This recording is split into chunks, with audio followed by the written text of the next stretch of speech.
충격적인 이야기가 펼쳐집니다. 중국 공무원으로 안정된 삶을 살던 한 남자의 세계가 하루아침에 무너졌습니다. 베이징 정부 청사에서 10년차 선배의 월급 명세서를 본 순간 그가 꿈꾸던 모든 미래가 환상이었다는 것을 깨달았습니다. 그날 밤 우연히 만난 대학 동창의 변화된 모습은 그의 마음에 불을 지폈습니다. 한때 자신보다 못했던 친구가 한국에서 3년 만에 억대 자산가가 되어 돌아온 것입니다. 이 사건을 계기로 그는 평생 안정을 약속했던 공무원 생활을 접고 한국행을 결심합니다. 그곳에서 그는 단순히 돈만이 아니라 인간으로서의 존엄과 자유를 발견하게 됩니다. 해외여행을 마음대로 다니고 사생활을 존중받고 노력한 만큼 보상받는 새로운 세계. 중국 공무원에서 한국에서의 성공까지 그의 놀라운 여정을 지금부터 들려드리겠습니다. 안녕하세요. 저는 리웨이입니다. 31세 중국 허베이성 출신으로 3년 전부터 베이징에서 공무원으로 일하고 있었습니다라고 말씀드리는 이유는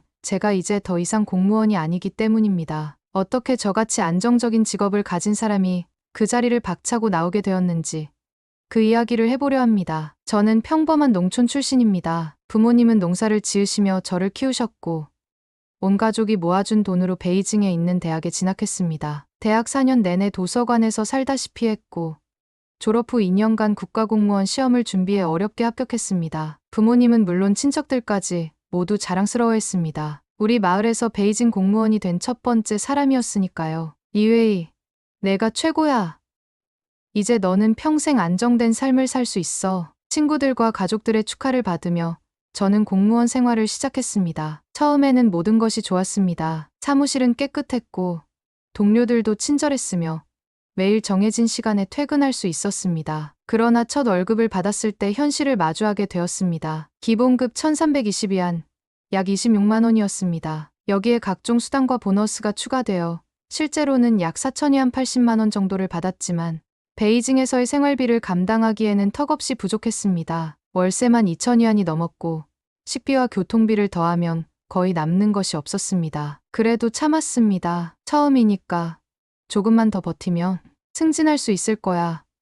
공무원은 안정적이잖아 하며 스스로를 위로했습니다. 게다가 여자친구 샤오링도 제가 공무원이라는 것에 자부심을 가지고 있었습니다. 그녀는 학원에서 영어 강사로 일하고 있었는데 사실 저보다 더 많은 급여를 받고 있었습니다. 왜? 결혼에 대해 생각해 본 적 있어? 샤오링이 종종 물었지만 저는 항상 웃으며 넘겼습니다. 어떻게 결혼을 할 수 있을까요? 베이징의 집값은 하늘을 찌르고 있었고 결혼식 비용도 감당할 수 없었습니다. 게다가 부모님께 생활비를 보내드리는 것도 버거웠습니다. 그렇게 3년이 흘렀습니다. 제 급여는 조금 올랐지만 물가 상승률을 따라가지 못했습니다. 특히 최근 경기 침체로 인해 보너스마저 삭감되어 실질적인 소득은 오히려 줄어들었습니다. 그러던 어느 날 사무실에서 충격적인 광경을 목격했습니다. 왕 과장님, 우리 부서에서 10년 넘게 근무하신 선배 공무원의 월급 명세서를 우연히 보게 된 것입니다. 7,000위안, 약 140만 원. 10년 경력의 장급 간부를 바라보는 위치에 있는 분의 월급이었습니다. 그는 결혼해서 아이도 있고 대출까지 끌어 작은 아파트를 마련했다고 들었습니다. 과장님, 이게 정말 10년차 월급인가요? 저도 모르게 질문이 튀어나왔습니다. 왕 과장님은 쓴웃음을 지으며 말했습니다. 리웨이, 실망했나?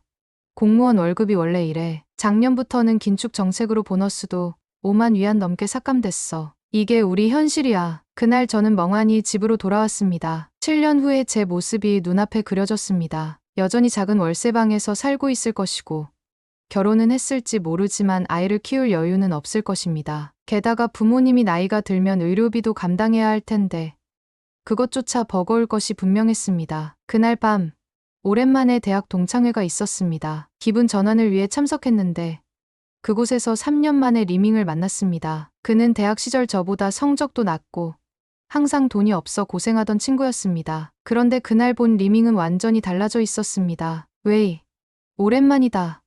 어떻게 지냈어? 리밍은 비싼 옷을 차려입고 최신형 스마트폰을 들고 있었습니다. 말투도 자신감이 넘쳤고 어딘가 세련되어 보였습니다. 처음에는 알아보지 못할 정도였습니다. 리밍, 너 정말 변했다. 어떻게 지냈어? 나 3년 전에 한국으로 갔었어. 처음에는 건설 현장에서 일했어. 아파트 공사장이었는데 월급이 300만 원이 넘더라고. 중국에서는 상상도 못할 액수였지. 저는 믿기 어려웠습니다. 300만 원이라면 제 월급의 거의 4배에 달하는 금액이었습니다. 그렇게 1년 정도 일하면서 돈을 모았고 그 다음에는 중국 한국 무역회사를 차렸어. 지금은 한국에 정착해서 사업을 하고 있지. 이번에는 잠깐 베이징에 들른 거야. 리밍의 말에 저는 할 말을 잃었습니다. 그는 계속해서 한국 생활에 대해 이야기했습니다. 깨끗한 거리, 질서 정연한 사회, 그리고 무엇보다 노력한 만큼 보상받을 수 있는 기회의 땅이라고 했습니다. 웨이, 너 아직도 공무원이지? 월급은 얼마나 올랐어? 리밍의 질문에 저는 부끄러워 정확한 액수를 말하지 못했습니다. 대신 애매하게 그냥 그래라고 대답했습니다. 그는 더 이상 묻지 않았지만 그의 눈빛에서 알 수 있었습니다. 그는 이미 알고 있었습니다. 중국 공무원의 현실을. 동창회가 끝나고 집으로 돌아오는 길, 머릿속은 혼란스러웠습니다. 안정적인 직업이라 믿었던 공무원. 그러나 10년 후에도 변하지 않을 현실. 그리고 완전히 달라진 리밍의 모습. 집에 도착해 잠을 청했지만 쉽게 잠들 수 없었습니다. 다음 날 여자친구 샤오린과 만났습니다. 그녀는 평소보다 조금 긴장한 얼굴로 저를 바라보았습니다. 웨이, 우리 이제 3년째 만나고 있잖아. 나 결혼에 대해 진지하게 생각해보고 싶어. 예상했던 말이었지만 그날따라 더 무겁게 다가왔습니다. 어제 본 왕 과장님의 월급 명세서, 그리고 변한 리밍의 모습이 계속 머릿속을 맴돌았습니다. 샤오링, 나 지금 결혼을 할 수 있는 상황이 아니야. 집도 없고 돈도 부족해. 언제까지 기다려야 하는데? 우리 부모님도 계속 물어보시잖아. 내가 공무원이니까 참았지만 이제는 나도 답답해. 대화는 점점 언성이 높아졌고 결국 큰 싸움으로 번졌습니다. 샤오링은 울면서 떠났고 저는 그 자리에 혼자 남았습니다. 이런 상황이 계속된다면 결국 그녀도 떠날 것이라는 생각이 들었습니다. 집으로 돌아와 컴퓨터를 켰습니다. 그리고 처음으로 한국 취업을 검색했습니다. 화면에는 수많은 정보가 쏟아졌습니다. 한국의 중국인 노동자 월급, 취업 방법, 필요한 서류 등. 그 중에서 눈에 띄는 광고가 있었습니다. 한국 취업 알선, 월 300만 원 이상 보장, 숙소 제공. 손가락이 저절로 움직였습니다. 연락처를 저장하고 다음 날 아침 일찍 전화를 걸었습니다. 통화는 30분 정도 이어졌고 저는 많은 정보를 얻었습니다. 한국에 가면 처음에는 공장이나 건설 현장에서 일하게 될 것이고 언어를 배워가며 더 나은 기회를 찾을 수 있다고 했습니다. 그날 저는 샤오링에게 전화를 걸었습니다. 우리는 조용한 카페에서 만났고 제가 먼저 입을 열었습니다. 미안해.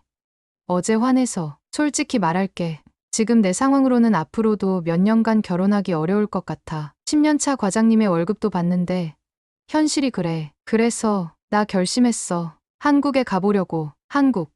갑자기 무슨 소리야? 어제 리밍을 만났어. 그 친구 완전히 달라졌더라. 한국에서 3년 만에 1억 넘게 벌었대. 지금은 사업도 하고 있고 나도 기회를 잡아보고 싶어. 샤오링은 놀란 표정으로 저를 바라보았습니다. 그리고 잠시 침묵 후 말했습니다. 너 정말 공무원 그만두고 한국에 갈 거야? 평생 안정된 직장인데. 안정되어 봤자 이 정도야. 10년 후에도 크게 달라지지 않을 거고. 나 변화가 필요해. 몇 년만 가서 돈을 모으고 돌아올게. 그때는 우리가 결혼할 수 있을 정도로. 샤오링은 말없이 눈물을 흘렸습니다. 제 결정이 그녀에게 얼마나 큰 충격이었는지 이해할 수 있었습니다. 하지만 이미 마음을 정했습니다. 그날 밤 부모님께 전화를 드렸습니다. 예상대로 극심한 반대에 부딪혔습니다. 웨이야, 내가 미쳤니? 그 어렵게 들어간 공무원을 그만둔다고? 우리 마을에서 너를 얼마나 부러워하는데. 아버지, 이해해 주세요. 제가 지금 월급으로는 제 미래도 부모님도 제대로 모실 수 없어요. 한국에 가서 2, 3년만 일하면 지금보다 훨씬 나은 상황이 될 거예요. 긴 설득 끝에 마지못해 허락을 받았습니다. 다음 날 사무실에 사직서를 제출했습니다. 동료들은 모두 놀랐고 왕 과장님은 저를 따로 불러 말했습니다. 리웨이, 정말 가는 거야? 공무원 자리 다시 돌아오기 힘들어. 네, 과장님, 결심했습니다. 새로운 도전을 해보고 싶어요. 그래, 행운을 빌어. 하지만 조심해. 세상은 생각보다 험해. 한 달 후, 저는 인천공항에 도착했습니다. 가방 하나와 불안한 마음을 안고 새로운 시작을 향해 첫 발을 내딛었습니다. 이것이 제 인생의 전환점이 될 줄은 그때는 몰랐습니다. 인천공항에 도착한 순간 저는 이미 긴장하고 있었습니다. 중국에서는 공무원이었던 제가 이제는 그저 외국인 노동자에 불과했으니까요. 공항 게이트를 나오자 리웨이 씨라고 적힌 팻말을 든 남자가 보였습니다. 브로커였습니다. 리웨이 씨, 한국에 오신 것을 환영합니다. 저는 김 대리라고 합니다. 그는 유창한 중국어로 저를 맞이했습니다. 차에 올라타자 그는 앞으로의 일정에 대해 설명했습니다. 먼저 숙소에 짐을 풀고 내일부터 공장에서 일을 시작한다고 했습니다. 공장이요. 저는 건설 현장에서 일한다고 들었는데요. 아, 지금은 건설 현장 일자리가 없어서요. 전자부품 조립 공장으로 배정되었습니다. 월급은 약속대로 250만 원 수준입니다. 첫 번째 실망이었습니다. 하지만 월급이 보장된다니 그 정도는 참을 수 있었습니다. 차는 서울 외곽의 한 공단 지역으로 향했고 약 1시간 후 도착했습니다. 여기가 리웨이 씨의 숙소입니다. 브로커가 가리킨 건물은 낡은 다세대 주택이었습니다. 3층 건물의 지하로 내려가 문을 열자 작은 원룸이 나타났습니다. 창문은 절반이 땅 위로 나와 있었고 침대와 책상, 작은 욕실이 전부였습니다. 여기가 제 숙소인가요? 아파트라고 했는데 이곳도 한국에서는 아파트라고 부릅니다. 걱정 마세요. 방은 깨끗하고 따뜻합니다. 두 번째 실망이었습니다. 하지만 생각해보니 베이징에서 살던 월세방과 크게 다르지 않았습니다. 오히려 혼자 쓸 수 있다는 점은 좋았습니다. 내일 아침 7시에 데리러 오겠습니다. 준비해 두세요. 브로커가 떠난 후 저는 침대에 앉아 주변을 둘러보았습니다. 창문 너머로는 사람들의 다리만 보였습니다. 이게 제가 꿈꾸던 한국 생활일까요? 잠시 후회가 밀려왔지만 저는 스스로를 다잡았습니다. 아직 시작에 불과해. 리밍도 처음에는 이렇게 시작했을 거야. 다음 날 아침 브로커는 약속대로 저를 데리러 왔고 공장으로 안내했습니다. 공장은 생각보다 깨끗했고 조립 작업은 어렵지 않았습니다. 저와 비슷한 처지의 중국인 노동자들이 여럿 있었고 그들과 빠르게 친해졌습니다. 일주일이 지날 무렵 저는 조금씩 한국 생활에 적응해 가고 있었습니다. 한국어도 조금씩 배우기 시작했고 공장의 리듬에도 익숙해졌습니다. 그런데 퇴근길에 문득 눈에 들어온 것이 있었습니다. 바로 도처에 설치된 CCTV였습니다. 중국에서도 CCTV는 많았지만 한국에서는 그 용도가 다르다는 것을 곧 깨닫게 되었습니다. 어느 날 제 앞에서 오토바이가 넘어지는 사고가 있었는데 경찰이 신속하게 출동해 CCTV를 확인하고 몇 시간 만에 범인을 체포했습니다. 중국에서는 상상도 할 수 없는 일이었습니다. 이건 감시가 아니라 보호구나. 그 사건 이후로 CCTV를 보는 시각이 달라졌습니다. 중국에서의 CCTV가 시민을 감시하는 도구였다면 한국에서는 시민을 보호하는 도구였습니다. 이러한 작은 차이가 사회 전체의 분위기를 달리 만든다는 것을 느끼기 시작했습니다. 한국 생활 한 달째 기다리던 첫 월급날이 왔습니다. ATM에서 잔액을 확인하자 화면에 숫자가 떴습니다. 227만 원, 세금과 각종 공제액을 제외한 실수령액이었습니다. 제가 중국에서 10개월 일해야 받을 수 있는 금액이었습니다. 기분 좋게 동네 편의점에 들러 맥주와 안주를 샀습니다. 계산대에서 알바생의 명찰이 눈에 들어왔습니다. 리우라는 중국식 이름이었습니다. 혹시 중국 사람이세요? 제가 물었습니다. 네, 맞아요. 그녀는 무덤덤하게 대답했습니다. 저도 중국인이에요. 여기 전자부품 공장에서 일하고 있어요. 방금 첫 월급 받았어요. 그렇군요. 그녀는 관심 없는 듯 말했습니다. 학생이세요? 알바비는 얼마나 받아요? 궁금해서 물었습니다. 학기 중엔 주로 주말만 해서 한 달에 85만 원 정도요. 방학 때는 풀타임으로 일하면 200만 원 조금 넘을 거예요. 지금은 중간고사 기간이라 주 3일만 하고 있어요. 그 말을 듣는 순간 저는 충격을 받았습니다. 중국에서 공무원이었던 제가 받던 월급이 한국에서는 편의점 알바보다 못한 수준이었다니요. 더 충격적인 건 이 알바생이 방학 때는 제 월급과 비슷하게 번다는 사실이었습니다. 숙소로 돌아와 인터넷을 검색해봤습니다. 한국 중위소득 280만 원, 일본 230만 원, 중국 105만 원. 제가 알던 세계가 뒤집어지는 기분이었습니다. 중국에서는 항상 일본이 아시아에서 가장 부유한 나라라고 배웠는데 한국의 소득이 더 높다니 놀라웠습니다. 한국 생활 2달째 저는 점점 더 이 나라의 시스템에 감탄하게 되었습니다. 특히 교통 신호 체계가 놀라웠습니다. 중국에서는 신호등이 있어도 차가 없으면 그냥 건너는 경우가 많았는데 한국 사람들은 차가 한 대도 없어도 빨간 불에 멈춰 서 있었습니다. 또한 직장에서의 분위기도 달랐습니다. 중국 공장에서는 관리자가 항상 직원들을 감시했지만 한국 공장에서는 직원들을 믿고 자율적으로 일하게 했습니다. 처음에는 이상했지만 점차 이러한 신뢰가 오히려 더 높은 생산성으로 이어진다는 것을 깨달았습니다. 가장 놀라웠던 것은 우산 보관대였습니다. 편의점 입구에 그냥 놓여있는 우산들을 보고 깜짝 놀랐습니다. 우산을 그냥 가져가는 사람 없어요? 점원에게 물었습니다. 가끔 실수로 다른 사람 우산을 가져가는 경우는 있지만 일부러 훔쳐가는 경우는 거의 없어요. 중국에서는 상상도 할 수 없는 일이었습니다. 이런 작은 신뢰의 차이가 사회 전체의 분위기를 만든다는 것을 깨달았습니다. 한국 생활 3개월째. 저는 한국어 학원에 등록했습니다. 첫 월급으로 모은 돈의 일부를 투자하기로 한 것입니다. 리밍이 말했던 것처럼 언어를 배워야 더 나은 기회를 잡을 수 있다고 생각했습니다. 학원에서 만난 한국인 선생님은 제가 공무원 출신이라는 것을 알고 놀라워했습니다. 중국 공무원을 그만두고 여기 온 거예요. 대단하네요. 네. 돈도 벌고 새로운 경험도 하고 싶었어요. 한국어 열심히 배우면 좋은 기회 많을 거예요. 화이팅! 선생님의 응원에 힘이 났습니다. 매일 퇴근 후 2시간씩 학원에 다니며 한국어를 배웠고 주말에는 혼자서 서울 곳곳을 돌아다니며 실전 연습을 했습니다. 그러던 어느 날 공장 관리자가 저를 불렀습니다. 리웨이 씨, 한국어 많이 늘었더군요. 우리 회사 중국 거래처와 연락하는 일을 좀 도와줄 수 있을까요? 그것은 기회였습니다. 한국 생활 1년 차.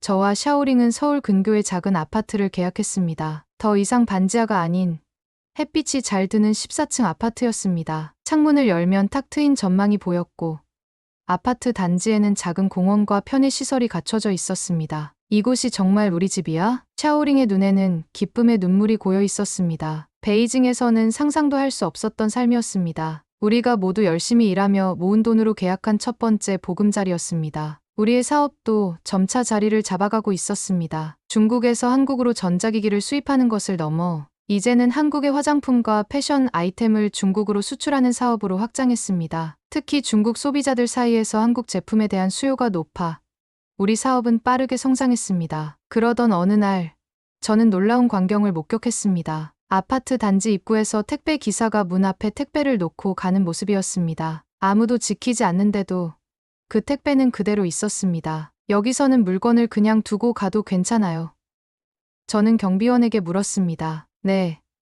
대부분은 괜찮습니다. 가끔 분실 사고가 있긴 하지만 그럴 경우 CCTV로 확인할 수 있으니까요. 이것이 바로 한국 사회의 신뢰 시스템이었습니다. 중국에서는 상상도 할 수 없는 일이었죠. 이러한 작은 차이들이 모여 삶의 질을 완전히 다르게 만든다는 것을 다시 한번 느꼈습니다. 사업이 안정되면서 저희는 처음으로 해외여행을 계획했습니다. 목적지는 일본 오사카. 중국에서라면 해외여행은 큰 도전이었을 것입니다. 비자를 받기 위해 복잡한 절차를 거쳐야 했고 때로는 브로커에게 거액을 지불해야 했습니다. 하지만 한국에서는 달랐습니다. 외국인 등록증과 거주 증명만 있으면 대부분의 국가로 여행이 가능했습니다. 일본 비자도 어렵지 않게 발급받을 수 있었습니다. 이게 정말 가능한 일이야? 우리가 그냥 일본에 갈 수 있다고? 샤오링은 여전히 믿기지 않는다는 표정이었습니다. 중국에서는 해외여행이 특권층의 전유물로 여겨졌기 때문입니다. 그래. 여기서는 가능해. 더 놀라운 건 우리가 앞으로 더 많은 나라를 여행할 수 있다는 거야. 3일간의 오사카 여행은 환상적이었습니다. 깨끗한 거리, 친절한 사람들, 맛있는 음식, 이런 경험이 가능했던 것은 한국에서의 삶 덕분이었습니다. 단순히 돈을 버는 것을 넘어 우리의 시야가 넓어지고 삶의 가능성이 확장되는 느낌이었습니다. 일본 여행 후 우리는 더욱 열심히 일했습니다. 무역 사업은 점점 더 확장되었고 한국 문화와 제품을 중국에 소개하는 온라인 플랫폼도 구축했습니다. 중국의 SNS에 한국의 최신 트렌드와 제품을 소개하는 계정을 만들어 운영하자 팔로워가 빠르게 늘어났습니다. 한국 생활 1년 반 차, 우리는 베트남 여행을 계획했습니다. 중국에서는 비자를 얻기도 어려웠던 나라지만 한국에서는 너무나 쉽게 갈 수 있었습니다. 하노이와 호이안의 아름다운 풍경, 맛있는 음식, 친절한 현지인들, 모든 것이 새로운 경험이었습니다. 여행에서 돌아온 후 샤오링이 제안했습니다. 우리 베트남 상품도 취급해보면 어떨까? 한국과 중국, 베트남을 연결하는 사업이면 가능성이 더 클 것 같아. 그녀의 아이디어는 탁월했습니다. 베트남의 수공예품과 커피를 한국과 중국 시장에 소개하기 시작했고 반응은 매우 좋았습니다. 이제 우리의 사업은 3국을 연결하는 다각화된 무역회사로 성장하고 있었습니다. 한국 생활 2년 차, 우리는 드디어 결혼을 결심했습니다. 중국에서라면 집이 없어 결혼을 미뤘을 텐데 이제는 안정된 수입과 보금자리가 있었습니다. 작은 결혼식을 올렸고 양가 부모님도 한국에 오셔서 함께 축하해 주셨습니다. 아버지는 저를 보며 말씀하셨습니다. 웨이야, 내가 공무원 그만두고 한국 간다고 했을 때 얼마나 반대했는지 기억하니? 지금 보니 내 선택이 옳았던 것 같구나. 부모님은 한국의 깨끗한 환경과 질서 정연한 사회에 감탄하셨습니다. 특히 노인들을 위한 복지 시스템과 공공시설에 놀라워하셨습니다. 중국에서는 노인 부양이 전적으로 자녀의 책임이었지만 한국에서는 사회적 시스템이 함께 지원한다는 것을 알게 되셨습니다. 결혼 후 우리는 더 넓은 아파트로 이사했습니다. 이제는 2침실에 거실이 넓은 곳이었습니다. 우리가 중국에 있었다면 이런 집을 갖기 위해 평생을 저축해야 했을 것입니다. 하지만 한국에서는 2년 만에 가능했습니다. 저는 종종 친구들에게 한국 생활에 대해 SNS로 소식을 전했습니다. 처음에는 자랑하는 것처럼 보일까 망설였지만 많은 친구들이 진심으로 궁금해했습니다. 한국 생활 2년 반 차, 우리 부부에게 기쁜 소식이 찾아왔습니다. 샤오링이 임신한 것입니다. 중국에 있었다면 둘째 아이를 계획할 엄두도 내지 못했을 텐데 한국에서는 경제적으로나 환경적으로나 아이를 키울 준비가 되어 있었습니다. 임신 소식에 부모님들은 기뻐하셨고 곧 한국에 오셔서 손주를 보실 계획도 세우셨습니다. 중국에서는 노후에 자식에게 의지해야 했지만 이제는 부모님들도 자유롭게 여행을 다니며 인생을 즐길 수 있게 되었습니다. 어느 날 리밍에게서 연락이 왔습니다. 그는 여전히 한국에서 사업을 하고 있었고 이제는 더 큰 회사로 성장해 있었습니다. 웨이, 내가 예전에 한국 생활 괜찮다고 했지. 지금은 어때? 후회는 없어? 저는 웃으며 대답했습니다. 리밍, 나는 여기서 새로운 삶을 찾았어. 단지 돈만이 아니라 인간으로서의 존엄과 자유를 말이야. 그리고 무엇보다 내가 노력한 만큼 보상받을 수 있는 기회의 땅이야. 나에게 한국을 소개해줘서 고마워. 리밍은 제안했습니다. 우리 회사가 지금 확장 중인데 너희 회사와 협력하면 어떨까? 내가 중국, 한국, 베트남 시장을 잘 알고 있으니까 함께 더 큰 사업을 구상해보자. 그렇게 우리는 리밍의 회사와 협력 관계를 맺게 되었고 사업은 더욱 확장되었습니다. 이제는 단순한 무역을 넘어 한국의 기술과 문화를 아시아 전역에 소개하는 플랫폼을 구축하는 단계까지 왔습니다. 한국 생활 3년 차, 저희 부부에게 딸이 태어났습니다. 이름은 미나, 한국어로 아름다운 나라는 뜻입니다. 중국 이름은 메일이 아름다운 이치라는 의미로 지었습니다. 두 문화를 모두 담은 이름이었습니다. 미나가 태어나면서 저희 부부는 더 큰 책임감을 느꼈습니다. 이제는 단순히 우리의 삶이 아니라 미나의 미래를 위한 결정들을 해야 했습니다. 웨이, 미나는 어느 나라 국적으로 키울까? 중국, 한국, 아니면 이중 국적? 샤오링의 질문에 저는 깊이 생각했습니다. 중국은 우리의 뿌리가 있는 곳이지만 한국은 우리에게 새로운 기회와 더 나은 삶을 제공해준 곳이었습니다. 두 나라 모두 경험하게 해주자. 중국어와 한국어를 모두 배우고 두 문화를 이해하는 사람으로 자랄 수 있도록. 그래야 미래에 자신이 원하는 길을 선택할 수 있을 거야. 우리는 미나가 두 문화의 장점을 모두 흡수하며 자랄 수 있도록 노력했습니다. 집에서는 중국어를, 바깥에서는 한국어를 사용하게 했고 중국 명절과 한국 명절을 모두 챙겼습니다. 미나가 6개월이 되었을 때 우리는 중국 친척들에게 아이를 소개하기 위해 고향을 방문했습니다. 3년 만에 귀국이었습니다. 베이징에 도착하자마자 놀라운 변화를 느꼈습니다. 공기가 여전히 탁했고 거리는 혼잡했으며 사람들은 분주하게 움직이고 있었습니다. 베이징에서 며칠을 보낸 후 고향 허베이로 향했습니다. 부모님은 손녀를 보시고 기뻐하셨고 친척들과 옛 친구들도 모두 모여 축하해 주었습니다. 웨이, 정말 성공했구나. 한국에서의 삶이 너에게 잘 맞았나 보다. 오랜 친구 중 한 명이 말했습니다. 저는 미소를 지으며 대답했습니다. 단순히 돈을 많이 버는 것이 아니라 삶의 질이 달라졌어. 한국에서는 시간에 쫓기지 않고 여유를 가지며 살 수 있어. 그리고 무엇보다 내가 노력한 만큼 정당한 보상을 받을 수 있어. 친구들은 모두 부러워했습니다. 특히 저와 함께 공무원 시험을 준비했던 친구 중에는 여전히 공무원으로 일하는 이들이 있었습니다. 그들의 월급은 3년 전보다 조금 올랐지만 물가 상승률을 따라가지 못하고 있었습니다. 베이징으로 돌아오는 기차 안에서 샤오링이 물었습니다. 웨이, 혹시 중국으로 돌아오고 싶은 생각은 없어? 저는 창밖을 바라보며 생각했습니다. 중국은 제가 태어나고 자란 곳이었습니다. 가족과 친구들, 익숙한 언어와 문화가 있는 곳이었죠. 하지만 이제 저에게는 다른 삶이 있었습니다. 가끔은 그런 생각도 들어. 하지만 지금은 한국에서의 삶이 우리 가족에게 더 많은 기회를 주고 있어. 미나가 자라면서 선택할 수 있게 하자. 그때까지는 두 나라를 오가며 살아도 좋을 것 같아. 중국 방문을 마치고 한국으로 돌아온 저희 부부는